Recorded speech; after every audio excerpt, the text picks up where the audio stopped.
What's going on, everybody? I can't believe that it is June 1st and we take off in just 3 weeks. I am stoked to get to meet a lot of you on Sunday. And for those who can't make it, we will totally miss you. But this video is to make sure we're all on the same page and you know what to expect and what's coming up. Hopefully everybody knows me by now. My name's Alex. I will be your trip leader. I can't wait. This will be my eighth time staffing a trip. Ninth time staffing a trip, excuse me. Time flies when you're having fun, I guess. So it should be legendary. I'm stoked to be doing this with Miriam. Miriam was a participant last summer on the program, and she, of course, was like vivacious, fun, energetic, and just all around a good time. So, there's nobody else I would rather do this trip with. Your tour guide, Batya, also sends her regards. She's amazing. She was my tour guide when I was a participant years ago.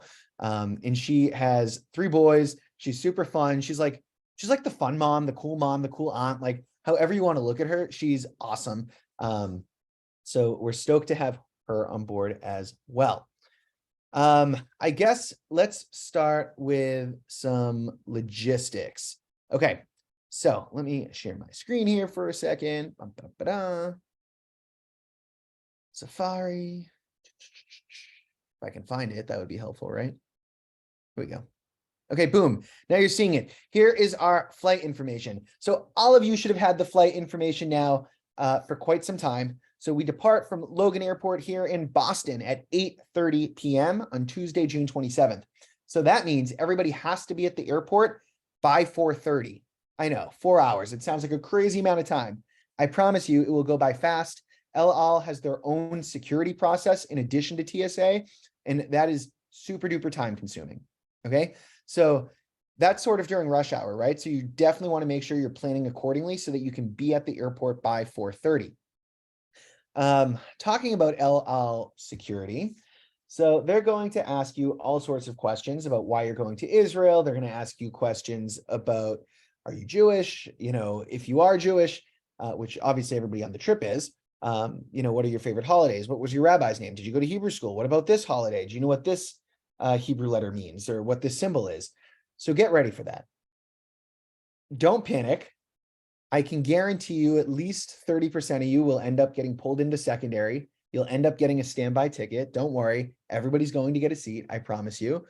When you're answering the questions, if there's something that you don't know because you don't have a super religious upbringing, which is totally cool, just be honest. It's once you start lying and they can see you starting to sweat a little bit that they say, we're going to have to pull this person aside. So just be honest. If you don't know anything, it's totally cool. Just say so. Okay. So then we will get our tickets together. We'll go through security together. Boom. Hopefully we have at least 2 hours for y'all to get some food, to get some drinks, whatever it is you want to do. Obviously on the flight, I shouldn't say obviously, so maybe some of you haven't traveled internationally before. You will be served 2 meals on the plane. You'll have dinner right when we board, and then close to landing, breakfast meal will be served.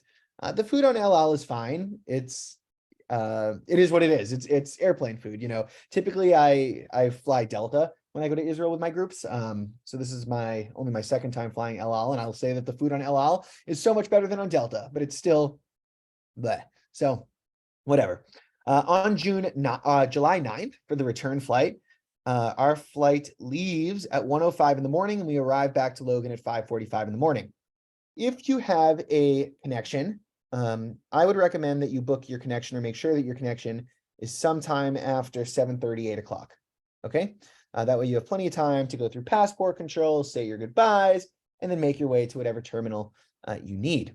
Speaking of terminal, we will be meeting at Terminal E. E is an elephant. So by 4:30, Terminal E is an elephant. And I'll remind you, as we get closer to that time. So that's what I have to say about the flight. Seats are assigned at the airport. One of the great things about Delta was that I was able to assign the seats in advance. So I was able to ask people if they wanted a window, if they wanted an aisle. El Al, they don't fuck around, for lack of a better word. They put you where they want to put you, and that's where you stay. So it's a different type of flying experience if you haven't flown El Al before, but it's the world's safest airline. So it'll be amazing. It'll be great. Let's talk a little bit about where we're going to go on the trip. Then we'll go through the itinerary and maybe some packing tips. So let me share my screen. We will go here to the PowerPoint. Slideshow, start, boom. Okay, here we go. Amazing. So this is Israel right here in the center. Israel is the same size as New Jersey. It's crazy to think that a country can be the same size as a state. Wild. But Israel, shockingly, for being more than 50% desert, has a population that's 200,000 people greater than New Jersey. So that goes to show not only how densely populated Israel is, but also some of the ingenuity and innovation that you'll be able to see in the desert for life to be sustained here. So our trip will fly into Ben Gurion Airport, which is right about here. So it's a little bit southeast of Tel Aviv. It's to the west of Jerusalem. And then from there, we're going to head upwards, and we will head to the Sea of Galilee in Tiberias. That's where we will now be staying. It only took 3 months of arguing with certain people to make that happen, but now we have a fantastic hotel there, so it will be wonderful. From the Sea of Galilee, we will head to Tel Aviv, and then after we stay in Tel Aviv, we will head down into the Negev. We're the only group this summer that gets to go to Eilat, which is kind of cool, and then from Eilat, we will end the trip in Jerusalem. I don't know why I'm pointing to the West Bank instead of Jerusalem, but it is what it is. So when we are in Tiberias, we'll be staying at Leonardo. As you can see here, the views are gorgeous. It's honestly one of my favorite bodies of water in Israel to swim in. Great patio, awesome food, nice rooms. Leonardo is one of the nicer chains in Israel. So that should be fun. Then when we're in Tel Aviv, we'll be staying at Hotel Metropolitan. Most birthright groups actually stay outside of Tel Aviv. So they'll stay in Netanya or one of the other communities outside, such as Ramat Gan. Some stay in Jaffa, which is also the old city. It's different than Jerusalem, but it's also called the old city. So it's kind of cool that we actually get to be right on the beach, like literally right on the beach in Tel Aviv. Like that's sick. And we're the only group that gets to spend a Shabbat in Tel Aviv. So that's sick in and of itself. Pool at this hotel. It'll be great. Plenty of things to do in Tel Aviv. You won't be bored, I promise. Then from there, we will be camping at the base of Masada, which is sick. So all the other groups do something what's known as the Bedouin tents. The Bedouin tents is basically glamping with an Arab community. That's sort of like the Amish. They're very primitive, and they've called the land of Israel home for years and years and years. But, you know, and that's awesome. Like it's a Bedouin tents is great, but Masada West, like we have the resources to stay here. So like we might as well do it, right? Like, let's go. I mean, it's amazing. And then to be able to just get up at, 3:30, 4 in the morning and not have to take the bus and just be able to walk up the mountain so we get a little bit more sleep time is sick. I promise. So it is sort of roughing it. It will be super hot and sweaty. Please bring deodorant, but that's common sense. There will be bathrooms, but it's just try and have as good of hygiene as possible, but it's camping. So we all get it, right? Cool. Then from there, we will go down to Eilat. Like I said, Abraham Hostel is sick. It's a little bit far from the Red Sea, totally walkable still, a little bit far, but great pool, good karaoke nights, solid bar. And it's just got like this really cool, awesome, fun vibe. Everybody there is a tourist, obviously, if you're staying here. They're all young. It's super fun. It's great. If you are extending and you are looking for a hostel chain to stay in, whether it's in Jerusalem or in Tel Aviv, Abraham is definitely the way to go. Good breakfast, clean, nice people. I like it. Okay, and then we will end at Hotel Yehuda in Jerusalem. So it's in Jerusalem, but it's not in the old city. It's in Jerusalem proper, it's called. This is a gorgeous hotel, like much nicer than what any of the other groups will be staying at. It is a little bit of a bummer that our hotel is outside of the old city, so we can't go to the hotel on Friday night. But of course, we're still going to go to the hotel Friday afternoon. But I think this will be equally as special to stay at, a gorgeous hotel sort of in the mountains with a beautiful pool, which most of the hotels in Jerusalem do not have. Legendary food here. So it'll be awesome. Like it'll be sick. So that is that for hotels. And then let me just go over the itinerary with everybody that hopefully you've all had a chance to look over. So when we land in Israel, it's a little bit chaotic. We have to go get our visas. We have to go through customs. Then we'll go to luggage. Then finally, we'll exit the airport. When we exit the airport, Sneer is his name. He basically has what my job is for Israel Outdoors in the US. He sort of has my job, but in Israel. So he's the director of operations over there. And he will go over some general rules with the group. And then we will have some snacks. The snacks are usually like fruit, rugelach, like it's solid, it's tasty. It's not a full meal. We'll meet our medic, we'll meet our bus driver, our tour guide, and then we will head up north to Tiberias. When we get to the hotel, we'll check in, relax for a few minutes, go to dinner, and then we'll do some program introductions and icebreakers. We'll do them on the beach, since why not? We're going to be right there. I think that's sick. So let's go for it. Day 2, because we're going to do the opening ceremony the day before, we're actually not going to do it here on day 2. But as of now, we're going to hike in the upper Galilee, Nachal Julaban.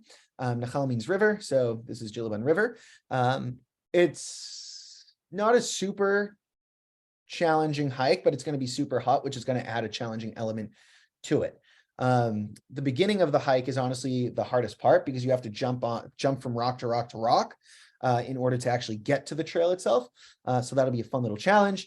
Then we will do some leisurely rafting on the Jordan River. My biggest advice for rafting on the Jordan, if you rush through it and not to stereotype, but guys in particular, you don't want to muscle and show off and power through it. Take your time. And, if you find a cool place to go swimming, stop, go swimming. We'll try and keep some of the rafts together so that we can all hang out with each other and it'll be fun. It goes by very quickly though, if you just sit there and try and powerhouse through it, and then you'll get to the enemy board, So take your time, enjoy it.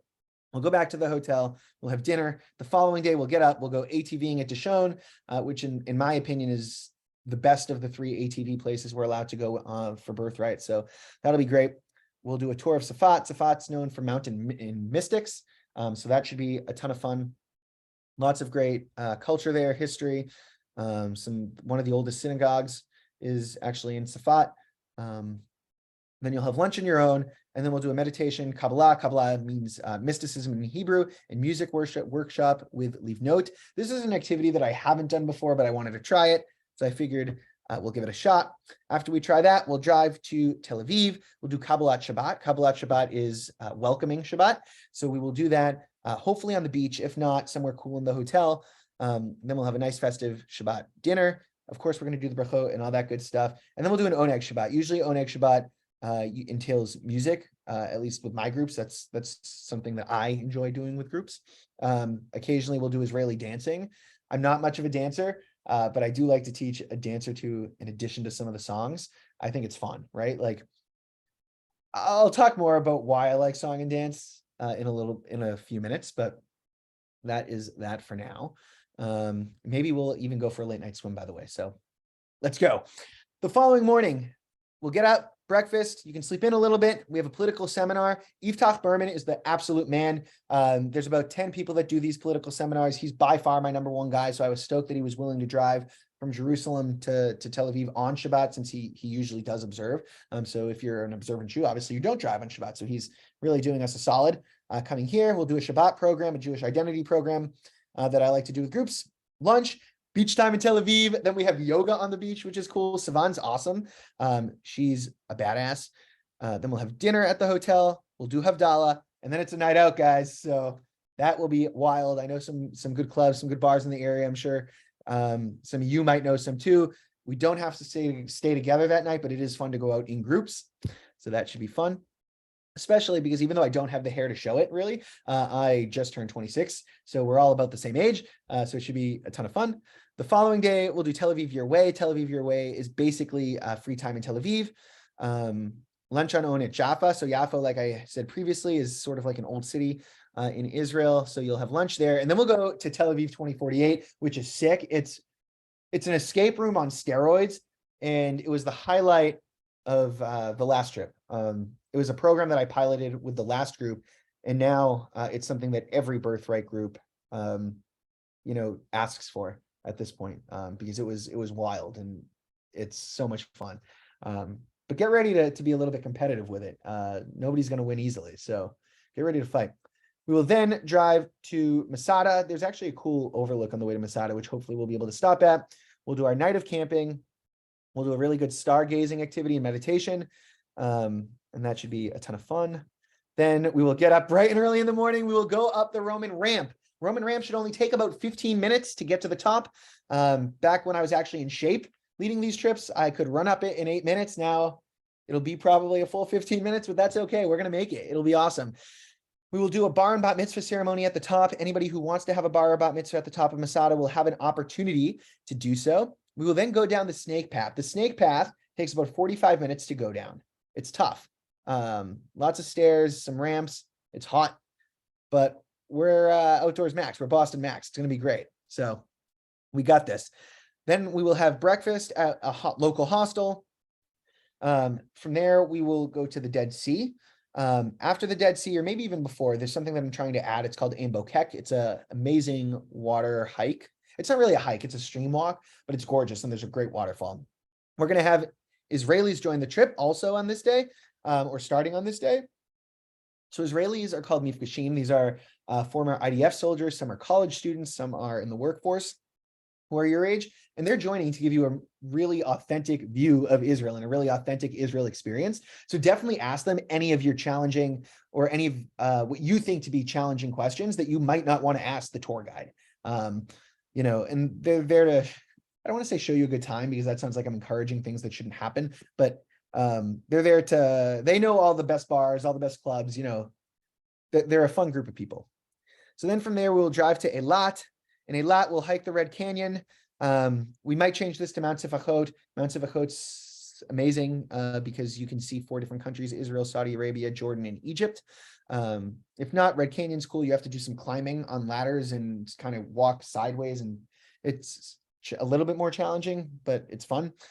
Ink Flag overview, snorkeling in the Red Sea. Snorkeling's relatively quick, but it's fun. Then we have lots of free time at the beach in Eilat. If you want to rent, you know, a banana boat or tubing or whatever it is you want to do, be my guest. Then you'll have another leisure evening in Eilat, which is fun. Then we're going to go to a kibbutz. This kibbutz is super innovative. You'll do some fun workshops there. Then we're going to go to Mitzpeh Ramon. Mitzpeh Ramon is in the Negev, and it's basically this gigantic crater. Then we'll go to Sde Boker, home of Ben Gurion's grave. Ben Gurion was the first prime minister of Israel, and that is where him and his wife wanted to be buried. From there, we'll go to Jerusalem. In Jerusalem, we'll go to Yad Vashem, the International Holocaust Museum, Har Herzl, which is the national cemetery for Israel. Everyone in Israel, women 2 years, men 3 years, is required to serve in the IDF, the Israeli Defense Forces. For dinner that night, we have an upgraded dinner, Yami Shuk. Yami Shuk is basically these meal vouchers that allows for you to go to like one of 8 different restaurants, and you can have a full course meal. Like, it's really cool. And then we'll all gather together for a leisure evening. Following day, we're going to go bike riding. We're going to do a tour of the Jewish quarter in the old city. We're going to have Kabbalat Shabbat at the Tower of David, which will be fun. I think that we will have musicians actually meet us here. Then we'll go to the Kotel, the Western Wall. We'll head back to the hotel for another Shabbat. The following day, lots of pool time. We'll do a closing ceremony, Havdalah. Boom, that's the trip. In terms of the packing list, let's see here. Where is the packing list? I just downloaded it. I got to figure out what I did with it. I guess the number one thing I'll say about the packing list is remember the $100 tip. That's like so important. 65% of the tip money will go towards the tour guide. 35% will go to the bus driver.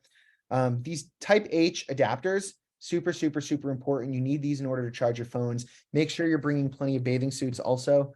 I would bring at least 2, maybe even 3 bathing suits, to be honest with you. I definitely think that's something important to bring.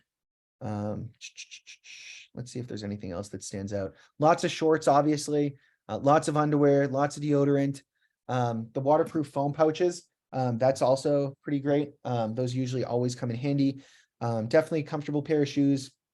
Sneakers is great for hikes. You don't need anything more than sneakers, but also definitely bring a pair of sandals or water shoes for the Dead Sea, for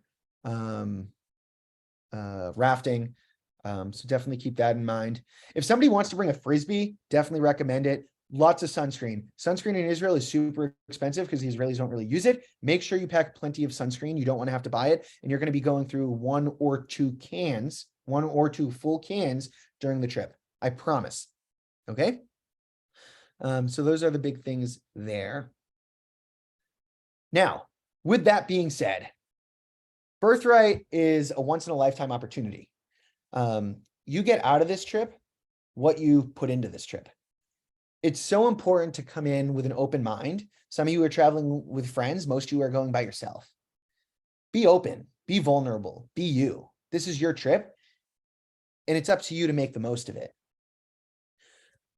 I said a few minutes ago that I like leading through song and dance. I suck at song, I suck at dance.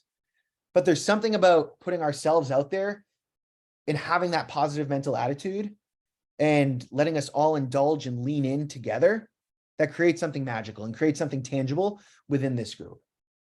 And that's when we see a lot of magic happen. There'll be a lot of time to share your own experiences throughout life, not only in regards to Judaism and your Jewish upbringing, but also in regards to any significant life events that you've experienced. And there's two parts of any relationship. There's finding common ground, which we hope to do early on, but then there's creating common ground, which is the shared experience that we can have together. If at any point during the trip, anybody needs to talk about anything, please pull me aside, shoot me a text message, whatever you need, I'm here for you. My past birthright groups, because the majority of the people are from Boston, get together at least once a month. And it's not because they have to, it's because they truly care about one another and they've created something special. They've created friendships that they didn't know they needed. For others, they knew they needed them and they were able to find, that little niche to sort of fill them up and fill their soul at a time when they needed it most. So that is the broad overview of the trip. If anybody thinks of anything else that I didn't hit on, please ask in the chat, text me directly, whatever it is that you need. And now it's your turn to introduce yourselves. So obviously I don't expect anybody to make a video like this, and please don't, but I am going to ask that every single person, and yes, it's going to feel stupid at first, and nobody ever wants to be the first person, but there will potentially be a prize for everybody who does submit a video, or maybe I'll pull out because I probably can't afford 40 prizes, but because I know what it is already. But I would strongly encourage everybody to make a video. And in the video, some of the things, and I'll put them in the chat, that you want to talk about is obviously your name. Tell them where you're from, what you do, maybe where you went to college. Tell them, a fun fact about you. What are you currently doing for work? What's one thing you're looking forward to? Is there anything you're nervous about? Favorite Ben and Jerry's flavor? Like, you can talk about anything, but give people a 60-second introduction for them to truly be able to see you. Don't feel the need to be able to compete with anybody. Don't do your hair. Don't do your makeup. Don't rehearse. Just be you, and it'll be amazing. Okay, let's take it away. Amazing. Cool. Well, peace out. I can't wait to see you all soon. Much love, and be in touch if you need anything. Take care, guys.